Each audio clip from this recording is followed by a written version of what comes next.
It's Lauren Yates from Rave It Up here, and I'm privileged to be with Drew McAlister. Hello, Hi, Lauren. Drew. How you doing today? Good. Very well. Thank Thanks you for so having much me for coming out. Welcome to Rave It Up. No worries. And since this is your first time on the show, very exciting. Yes. We'd love to get to know you a little bit better. Okay. And I think we should start from the beginning because that only makes sense too, right? Is it true that you've been singing since you were like age 7?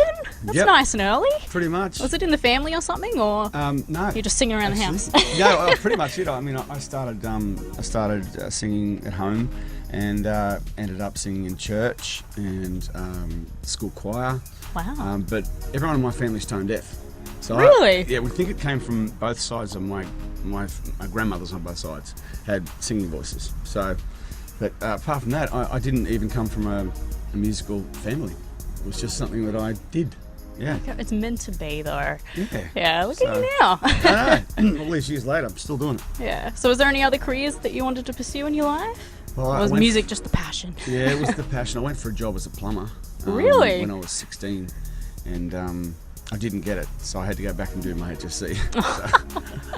So I did that, and straight out of school and straight to Sydney into bands and working in bars, and There you go. You haven't looked back since. No, still doing it. It's funny. On my my school report in high school, when I left, my principal wrote, "Come on, Drew, you won't always be able to sing for your supper." Oh. Yeah. So that's Well, right. you have to rub it in his face now. All these years later, man, I'm still doing it. It's crazy. Oh, that's good, and I think all the fans really appreciate it because you haven't given up at all. No, it's all I do. I mean, like, I've done lots of different jobs over the years. I've laboured for pretty much every trade you can think of. Bricky's labourer, fencing contractor, you name it. I mean, I've done all those jobs, but predominantly music has always been the constant. Well, you needed jobs like that at the beginning anyway to It's character keep building. stable and Character building. while you're doing music on the side and trying to make it big. Yeah, but we're still going, man. It's good. I worked out the other day that I've now done 7 studio projects. 7? So, with McAlister Camp, 3 albums, 3 solo albums, and 1 with Adam Brand and the Outlaws. Yeah. So, hard to believe. There you go. Congratulations. Thank you. And only up from here. Yeah, that's right. That's it. Yeah. And I did hear that when you were building your reputation up, you travelled the country with the cast of Jesus Christ Superstar. Is that true? Man. That's. You do your research. Thank you. Wow. That's definitely different than country music. Yeah, well, I was 19 years old, and I appeared on was it the Ray Martin show? We're going back now, man. And Julie Anthony, one of Australia's great singers, suggested I audition for it, and so I did. I went and auditioned, and I got in, and I toured Australia with John Farnham, Kate Sobrano, John Stevens, all those guys for. Oh, legends! We did 86 shows all in Australia, so I was living the dream, man. It was cool. Would you ever do something like that again? You think? I don't know. I'm not the best dancer in the world, so you can always learn that. yeah, can't well, you? that's it. Yeah, but look, it was really cool. I mean, I got to do that straight from the bush, and I was touring Australia. Yeah, it was pretty cool. Great. There you go. You got to see Australia before you even were a big country music artist. There you go, man. That was in a musical. It's in a musical, yeah. Wow. There you go. We learned something new about you today. I thought the fans would probably like to know that. There you go. You started with a musical. There's probably still some archival footage floating around of me dancing with long hair. But, you know what's going to happen now. Yeah, Fans are going to go Google it. Yeah. And when you did land a record deal with EMI, you're actually focused on writing and producing an album in like the pop and folk style. That was very surprising when I read that. Yeah, man, because I had quite an eclectic musical background. Like when I started listening to music, it started out listening to sort of country stuff, and then I moved on to Aussie rock, and then it was soul music. Wow. So I was writing to soul music, and I was actually signed to EMI as a soul pop artist. And it all fell over, as it does with lots of labels. But it all fell over, and thankfully it did, because it wasn't really me. So I remember the A&R guy took me, head of the label, took me to lunch, fancy restaurant somewhere in Northern Beaches, and said, "Look, we have to let you go." I said, "Well, thanks for the expensive lunch, though. It was good." So that all fell over, but thankfully it did, because it wasn't me. You still like that genre now, or is that? I mean, country's taken over. Well, I listen to mostly country, but I like a lot of stuff that's coming out now. Ed Sheeran, huge fan of his. He's got he's some amazing, great isn't he? stuff, man. I love the fact that Ed Sheeran is conquering the world on an acoustic guitar. Yes, I totally agree with that. And good lyrics. And not, great you lyrics, and he's just an exceptional songwriter, and he writes from a really cool place. Yeah. And, I love his stuff. Passenger, I mean, I listen to all sorts of stuff, but I mean, predominantly it's country, yeah. Yeah. So you wouldn't go out and sing some, Ed Sheeran songs. It would always be country music now. Yeah, I mean, I do play a couple of Ed Sheeran songs. Oh, there you go. Yeah. What are they? Class 18. A couple of his songs, but yeah, I like it because it brings, if I listen to different stuff, it brings something else to my writing. If you just listen to hardcore country, that's all you're going to write, but country's evolving, man, so it's changed heaps, Definitely. and you got to change with it. So There you go. Let's try to get Ed Sheeran's. yeah, come on, Ed, come on the show, brother. Let's tag him in everything, get his attention, and get him to collab with you. That would be really That'd cool. be cool. That'd be very cool. And speaking of collabing with people, over your career, you've worked alongside some amazing artists, and even I'm a little bit jealous. You've worked, with Becky Cole, Sarah Storer, Melinda Schneider, Adam Brand, he's amazing, Graham Connors, and Luke O'Shea. But who has been your favourite to work with? Has there been a standout? Oh, look, I mean, I've sort of collaborated or opened for or performed with all of those people. They're all fantastic. Luke O'Shea, exceptional songwriter. They've all got their own thing, haven't they? They've got their own thing, Yeah. yeah, exactly. There's one guy you didn't mention on there. His name is Alan Caswell. Yeah, Alan Caswell wrote the theme to Prisoner, that show that was on many years ago. Really? Wow. Yeah, he wrote the theme to it. I've been writing with Caswell for years. And there's quite a big age difference between us, but I don't know, it's something that we have together as writers. We just kind of click. I've had a long relationship with him, and we still write now. So. Is he younger or older than He's you? much older. Wow. Yeah. Sorry, Kaz, There you you're go, not that much older, but... It's the experience. That's right, yeah, that's right. No, he's written lots and lots and lots of songs. He's had so many songs cut by other artists. Incredible. Dusty, Yeah, so... I'm going to have to look him up then. Yeah, man. Thank you. Caswell I learned was right. something new today. And for those who don't know, you're also married with kids. So how have you been finding it balancing your personal and professional life? Because you already seem so busy with your work. Yeah, no, look, it's cool. I'm fortunate in the sense that as musicians, we go away for a part of the week. But then when I'm home, I'm home. I'm not a 9-to-5 dad, so I get to spend probably more quality time with my kids than 9-to-5 dads get to do. So I look at it like that. Yeah, it's true. Yeah, you do. But we go away. We go away sort of 3 days a week or something like that, depending on the runs. But we got FaceTime and all that now, so Yeah. it's pretty cool. I was going to say your time management must be impeccable, but Well, my wife's time management she's good at that, man. But it's like Drew, you got to be back home. Then you got to take the kids to soccer practice or whatever. Yeah. It's all that stuff, dancing and they're right into dancing now. So they're Tilly's just about turned 6 and Jess is about turned 8. So dancing and singing is very big on their agenda right now. There you go. They might be singers themselves in the future. You never know. They'll be able to They've been teach them singing a thing or around two. the house. Yeah. They're doing all that now. But I mean, look, music is different now. You probably want to go into something a bit more stable, But I'm not going to be able to change what they But want I'm to do. sure they look up to Dad and want They to do. probably follow in your footsteps. They do. I got to go on Channel 10 the other day, and I was on in the mornings before the girls went to school, and so we held the kids back so they were late for school just to see Dad on Just to telly. see Dad, yeah. So they were pretty impressed with that. So. Yeah, why are you late today? I got to see Dad on TV. Much more important than school in the morning. Yeah. That's it. Yeah.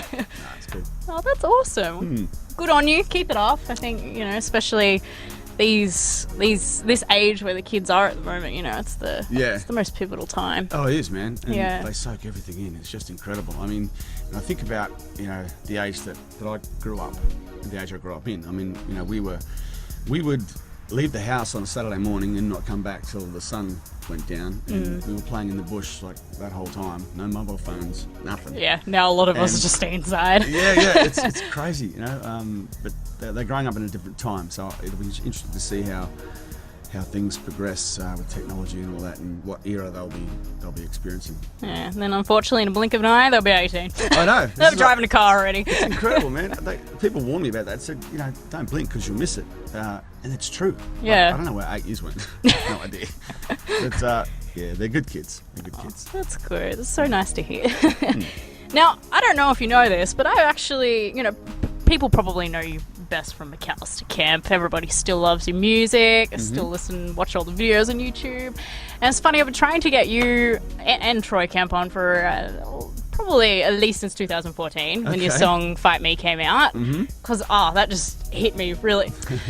Hit me in the feels, Yeah. And especially on this show, it's a very positive show, and, making sure that the listeners know that, it is possible to follow your dreams no matter what, you might as well go for that dream job, right? Yeah, absolutely. Those normal ones are going to be there no matter what.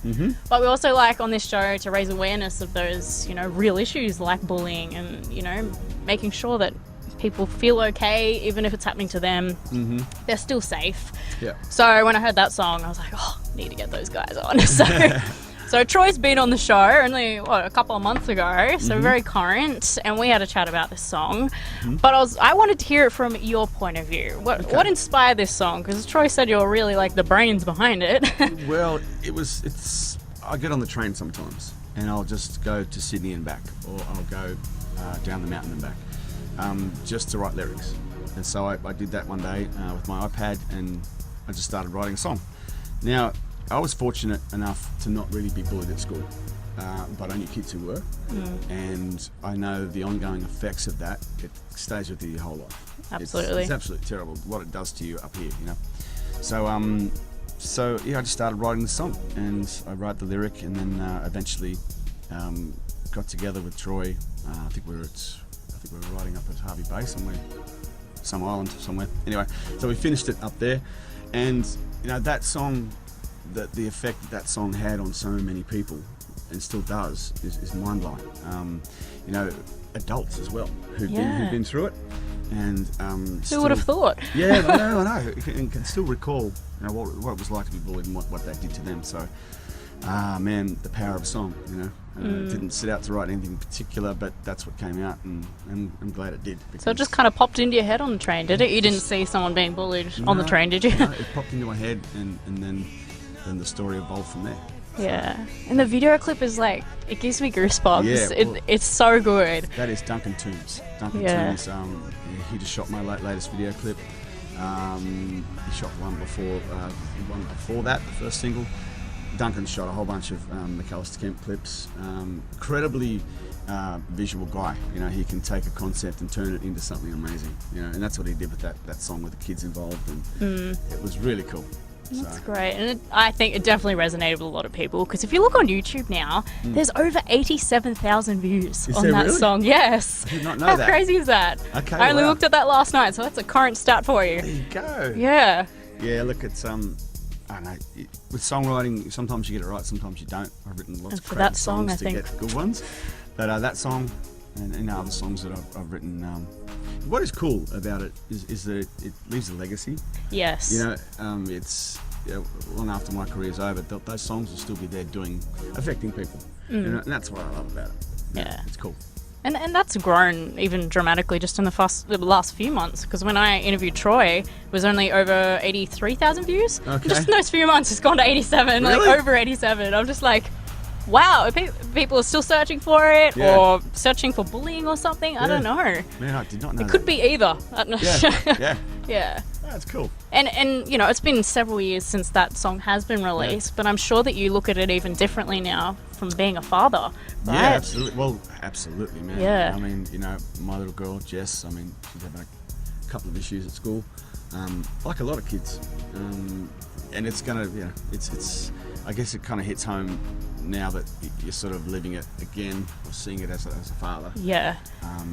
And we always teach our girls to stick up for people, And for themselves. And for themselves, Yeah. absolutely. Don't take any beer. And so that's what we're trying to teach them. But wonderful that song is still being viewed. Yeah. And they view it themselves, hopefully. Yeah, absolutely. It'll be forever in there. Yeah. They watch all On their iPod. on their iPads and stuff. Yeah. Oh, good. It's not like, oh my god, it's Dad. I don't need to say that. Dad's still kind of cool at the moment, but I'm sure that will change when they hit their teens. So we'll see. Yeah, then they'll be like, oh, Yeah. whatever, Dad. Yeah, whatever, Dad. Yeah. Now, after you guys broke up, you did release your second solo album, Black Sky, and one of the songs off that album is Last Night on Earth. And I absolutely love the video clip. Black and white, and you just sitting on a chair backwards. I know that sounds weird, but yeah. With the band in the background. So, what did you... Was that your idea doing that, or was that the guy that no, this one was did shot, fight me? No, it was shot by Ross Wood. It's my first video with Ross. Yeah, I wanted it to be black and white. But the rest of the stuff he came up with, the actual place we shot it at, with all the speakers in the background, and no, that was his concept. But I don't know, I don't think I've ever shot a clip in black and white. It just seemed like a good idea. For that song, it was totally, it totally suited it. Yeah, and I wrote that song with a friend of mine, Michael Carr, and we've been writing together for years, and he's an exceptional songwriter. So we wrote that over at his place one day, and yeah, well, I always write at least one song with Mike on my albums. Did that come to you quickly, that song? We wrote a couple that day from memory. Yeah, it just kind of fell out. Yeah, it's funny how it goes. Some take a while, some are quick, some are like pulling teeth, but some... Interesting metaphor. Yeah. Some are they just kind of just write themselves. I don't know. It's hard to explain. Like there are rules of songwriting and there aren't rules of songwriting. I mean, you show up and hope that it works on the day, and some days it does. And that day we wrote that with Mike, it worked. Yeah, and you want it to connect with people. Yeah, absolutely. I heard that Adam Brand gave you that bit of advice, did he? Yeah. Yes, he did. many years ago, he said, "Mate, you just got to have connecting songs." You know. So I mean, that's good. You've been doing it.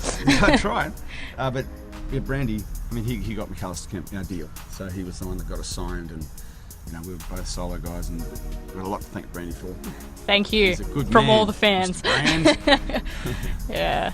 So my question for you is, if it was your last day on Earth, what would you do? Because obviously, like you say in your song, you wouldn't be worrying about money. No, absolutely. Oh, last day, what would I do? Probably involve... I'm chucking it back at you. Yeah, it would probably involve beer. A beer and I like barbecue, that. Probably. That sounds... Very Aussie. It's very Aussie. I love barbecue, smoking meat and all that sort of stuff. It involved that in my family. I think that's what we'd be doing. It's beautiful. Smoking meat and having a beer. Yeah. Everyone should go check out that song. It's a fantastic song. Thank you. It's all right. And in September this year, you released your third studio album, Coming Your Way. How did this album come about? Was that in the pipeline for a while, or is that another quick one? No, actually, it took quite a while to write and record. I wasn't sure whether I'd get another deal with ABC, because it's obviously the label's discretion whether you get another album, but I was fortunate enough to get another album. I just over a period of months, probably 6 months, I wrote a lot of songs with guys like Alan Caswell and Michael Carr, Matt Scullion, and we just pumped out heaps of songs. I revisited some songs that I'd written in the past, which I knew felt really good, but weren't quite finished, or they just didn't quite make the last album for whatever reason. And so I went back and I rewrote a couple of those. And we got to go into the studio with a guy named Andy Mack, who is a fantastic producer. He's based in the Central Coast, but he's in LA and Nashville and places like that as well. He's just produced a girl named Vera Blue, who's doing really, really well. So I contacted him and I said, look, he did the McClimate's last album, and I contacted him and said, well, what do you reckon about doing some stuff with me, and sent him a few songs, and he liked them, thankfully, and so we started. I mean, you got to be into the song, see, to put your heart and soul into it. And I wasn't sure, I listened to a bunch of his stuff, wasn't sure whether he'd like the way I was going in this direction. Yeah. But he did, and over a period of 5 days, we recorded the whole album up at the Central Coast at the Grove Studios. We got to stay there, which was really cool. So on location, so you just did music for 5 days. Oh, it was really cool. Love it. And we got to just sit with the band and jam on the songs and really kind of find their own postcode. Because coming from a demo, they're going to sound a certain way, just an acoustic demo. But then trying to find their pocket, where they're going to fit on this album. And they changed dramatically from the demos that I did through to what he came up with. So it was really cool, awesome experience. I mean, I think this album was the album I needed to make.